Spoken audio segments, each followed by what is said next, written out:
नमस्कार विद्यार्थी मित्रों। हमने क्या निराश हुआ जाए उस निबंध में हजारी प्रसाद द्विवेदी जी ने एक बढ़िया प्रसंग बताया कि एक बस मुसाफरों से भरी हुई अपने गंतव्य स्थान पर निकलती है और तकरीबन रात के 10 बजे वो बस खराब हो जाती है। खराब हो जाने के बाद सब यात्री घबरा जाते हैं और कोई कहता है कि यहाँ पर चोरी होती है, डकैती होती है, 2 दिन पहले ही चोरी हो गई थी। इसमें शक को ज्यादा मजबूत करने के लिए जो कंडक्टर था वह भी साइकिल लेके चलता बनता है। इन सभी समय के बीच यात्री इतने घबरा गए कि उनकी बात ही वाली, बहुत सारे घबरा गए। आज हम आगे देखते हैं। बस में बैठे लोगों ने तरह तरह की बातें शुरू कर दी। किसी ने कहा यहां डकैती होती है, 2 दिन पहले इसी तरह एक बस को लूट लिया गया था। बात भी सही है, जब ऐसा समय होता है तब इस तरह की बातें हुआ करती है। स्वाभाविक रूप से बातें करते हैं लोग ऐसे समय पर। परिवार सहित अकेला में ही था, यानी कि हजारी प्रसाद द्विवेदी जी। बच्चे पानी पानी चिल्ला रहे थे, पानी का कहीं ठिकाना न था। ऊपर से आदमियों का डर समा गया था, यानी कि मेरे जो बच्चे थे वो भी पानी के लिए चिल्ला उठते थे, चिल्ला रहे थे। और उसी बीच चोर लुटेरे का भी डर समाया हुआ था।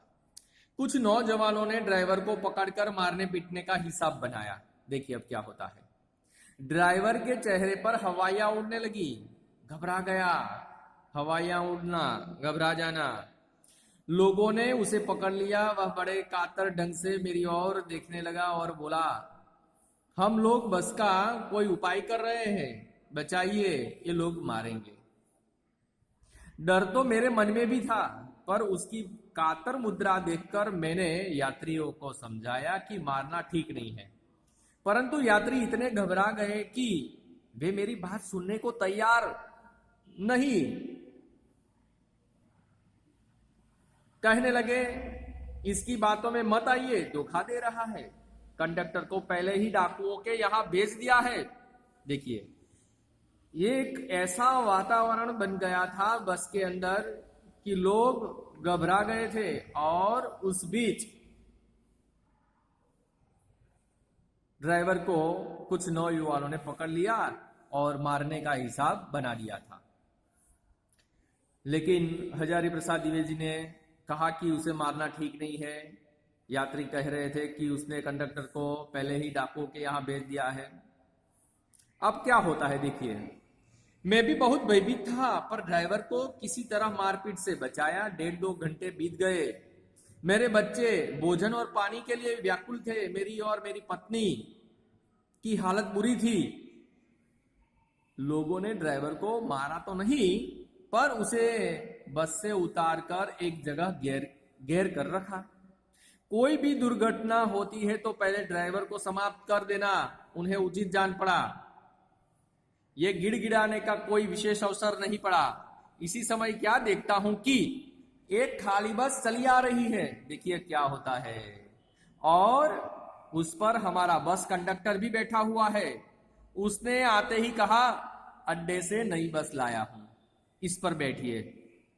देखिए, जो कंडक्टर साइकिल लेकर चलता बना था वो अड्डे पर गया इतनी रात में और वहां से नई बस लाया और सभी यात्रियों को कहता है कि इस बस पर बैठ जाइए।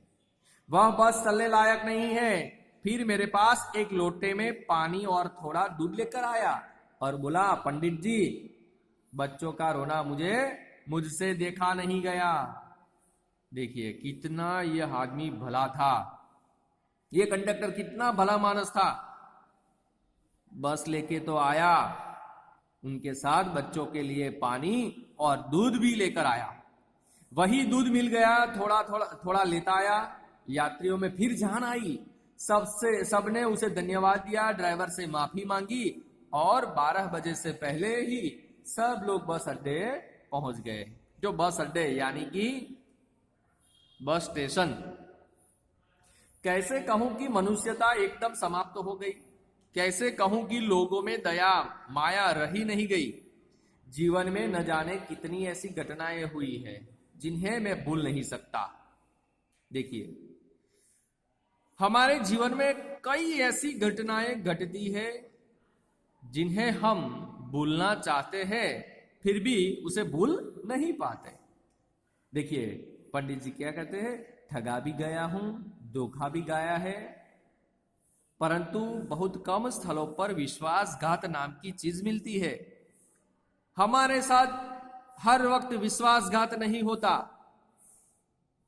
केवल उन्हीं बातों का हिसाब रखो जिनमें धोखा खाया है, तो जीवन कष्टकर हो जाएगा। यानी कि जब हम याद रखते हैं कि जहां पर हमने धोखा खाया है, हमारे साथ विश्वासघात हुआ है, उन बातों को हम याद करेंगे तो हमारा जीवन जो है वो कष्टकर बन जाएगा। परंतु ऐसी घटनाएं भी बहुत कम नहीं है जब लोगों ने अकारण सहायता की है, निराश मन को ढाढ़स दिया है, सांत्वना दी है और हिम्मत बंधाई है। कविवर रविंद्रनाथ ठाकुर ने अपने एक प्रार्थना गीत में भगवान से प्रार्थना की थी कि संसार में केवल नुकसान ही उठाना पड़े, धोखा ही खाना पड़े, तो ऐसे अवसरों पर भी हे प्रभु मुझे ऐसी शक्ति दो कि मैं तुम्हारे ऊपर संदेह न करूं। देखिए ऐसी प्रार्थना, ऐसी भावना हमें भी सीखनी चाहिए। रविंद्रनाथ ठाकुर ने जो कहा, जो प्रार्थना करी, ऐसी भी तो ही हम खुश रह सकते हैं, वरना तो हम जीवन भर निराश ही निराश रहते हैं। मनुष्य की बनाई विधियां गलत नतीजे तक पहुंच रही है तो उन्हें बदलना होगा। वस्तुतः आए दिन उन्हें बदला ही जा रहा है, लेकिन अब भी आशा की ज्योति बुझी नहीं है। महान भारतवर्ष को पाने की संभावना बनी हुई है, बनी रहेगी। मेरे मन निराश होने की जरूरत नहीं है। देखिए विद्यार्थी मित्रों, यहां पर यह हजारी प्रसाद द्विवेदी कहना चाहते हैं कि हमें अपने आप को बदलना होगा। हम नहीं बदलेंगे तो समय बदलकर निकल जाएगा और हमें निराश होने की जरूरत नहीं है। हमारे जीवन में हमेशा सुख की जो घटनाएं घटित होती है, अकारण हमें जो मदद किसी ने की है, उसी को हमें याद रखना चाहिए। देखिए विद्यार्थी मित्रों, यहाँ पर यह पाठ समाप्त हो गया और उनके शब्दार्थ, मुहावरे और जो प्रश्न के उत्तर है वो अपनी हिंदी की नोट में लिख लेना है। अस्तु, धन्यवाद।